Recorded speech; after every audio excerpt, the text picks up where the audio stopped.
एक शाम प्राची टीवी पर सीरियल देख रही होती है। तभी उसकी सास वहां आती है। अरे सीरियल में तो ऐसे मग्न है जैसे आज रात का खाना पड़ोसी आकर बनाएंगे। मुझे पता ही नहीं था आपने अपने बेटे की शादी पड़ोस में भी की हुई है। हैं? मतलब? मतलब इस घर में सारा काम बहू ही करती है, आप तो सिर्फ खर्राटे मारती हैं। अच्छा जी, फिलहाल तो तुम आराम फरमा रही हो, चलो जाओ, ये मेरे टीवी देखने का समय है। आहा, इसीलिए मुझे भगाया जा रहा है। सॉरी, अब तो बिल्कुल नहीं जाऊंगी। प्राची की इस बात पर दोनों सास बहू के बीच टीवी रिमोट के पीछे बच्चों जैसे छीना झपटी शुरू हो जाती है, जिसके बीच श्लोक भी काम से घर वापस आ जाता है। आज मेरी चूहे बिल्ली की जोड़ी किस बात पर झगड़ रही है? अरे तेरे बीवी मुझे टीवी नहीं देखने दे रही। अरे तुम्हारी मम्मी मुझे खाना बनाने के लिए फोर्स कर रही है। अरे वाह, ऐसे बेतुके रीजन पर तो बच्चे भी झगड़ा नहीं करते। अरे मुझे कुछ मत बोल, सब इसने ही शुरू किया है। हाँ हाँ, जैसे आप तो बहुत दूध की धूली है ना। अरे बस, दोनों चुप। प्राची जाओ, खाने की तैयारी करो। और माँ तुम छोड़ो, तुम्हें क्या बोलूं, शांति से अपना सीरियल देखो, मुझे दोबारा लड़ने की आवाज सुनाई नहीं देनी चाहिए। ऐसा बोलकर श्लोक वहां से चला जाता है, जिसके पीछे पीछे प्राची भी कुछ न कुछ बड़बड़ाते हुए रसोई में चली जाती है। हाँ हाँ, सासू जी को तो कुछ बोलेंगे ही नहीं, बस मुझ पर ही हुक्म चलता है, खाना बनाओ, जैसे मैं इनके घर में खाना बनाने के लिए आई हूँ। इसी तरह शाम बीतती है और रात को श्लोक और प्राची की सास खाना खाकर सोने चले जाते हैं, लेकिन प्राची गुस्से में कुछ खाए बिना काम में ही लगी रहती है।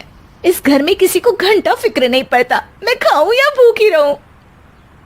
प्राची कुछ देर के लिए रसोई से बाहर जाती है और जैसे ही वापस आती है तो वहां दूध का भरा ग्लास देखकर हैरान रह जाती है। फिक्र पूरी है, बस दिखाना नहीं है। प्राची दूध पीकर सोने चली जाती है और अगली सुबह एक बार फिर सास बहू का कार्टून नेटवर्क स्टार्ट हो जाता है। ये तुमने ही किया है। अरे अजीब जबरदस्ती है, मैं बोल रही हूँ मैंने कुछ नहीं किया।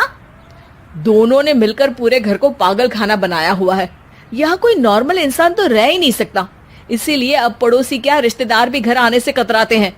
और सुन बेटे, तू भी चंगा, तेरी माँ भी चंगी, तेरी बीवी भी चंगी, रिश्तेदार। हाँ जी, आपको नहीं पता क्या, गंगाधर ही शक्तिमान है, रिश्तेदार ही। हाँ हाँ, बस समझ गया। कभी जानवरों जैसे लड़ेंगी तो कभी जुगलबंदी करेंगी। भाई मैं आप दोनों के बीच में नहीं फंसना चाहता। सास बहू की इस मनमौजी जोड़ी से परेशान होकर श्लोक अपना सिर खुजलाता वहां से चला जाता है। चलो अब मैं भी कीर्तन में जा रही हूँ। इस पर जैसे ही सास कमरे में अपना पर्स लेने जाती है तो वहां नाश्ते की प्लेट रखी देख मुस्कुराने लगती है और नाश्ता करके घर से बाहर निकलते हुए कुछ पैसे टेबल पर रख जाती है, जिसके कुछ देर बाद सिलेंडर वाला घर आता है। ओ मोरी मैया, मैं सिलेंडर के बारे में तो बिल्कुल भूल ही गई थी। घर खर्च के सारे पैसे भी मम्मी के पास है और श्लोक से बोला तो उल्टा 4 बात सुनाएंगे। प्राची ये सोच ही रही होती है कि अचानक उसका चेहरा चमक उठता है और वो घर में आकर इधर उधर देखने लगती है। तभी उसकी नजर टेबल पर रखे पैसों पर पड़ती है, जिन्हें वो सिलेंडर वाले को दे देती है। ये सब श्लोक देख लेता है।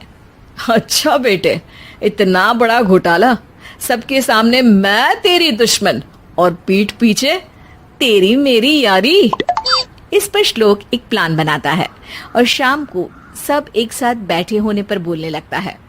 माँ, तुम दोनों की बहुत लड़ाई होती है, इसलिए मैं सोच रहा हूँ कि प्राची को उसके घर छोड़ाऊं, इससे वो भी खुश रहेगी और तुम भी। अचानक श्लोक की ये बात सुनकर सास बहू शौक से उसकी तरफ देखती हैं। अरे ऐसे कैसे घर छोड़ाओगे, मुझे कहीं नहीं जाना। अरे तुमने बोला नहीं पर मैंने सुन लिया, तुम्हें मम्मी के साथ रहना अच्छा नहीं लगता, मुझे पता है। अरे वो अरे, जब बहू खुद कुछ काम बोले तो वो तुझे सुनता नहीं, और अब जो इसने बोला ही नहीं वो तू समझ गया। जब उसे नहीं जाना तो फिर जबरदस्ती क्यों कर रहा है?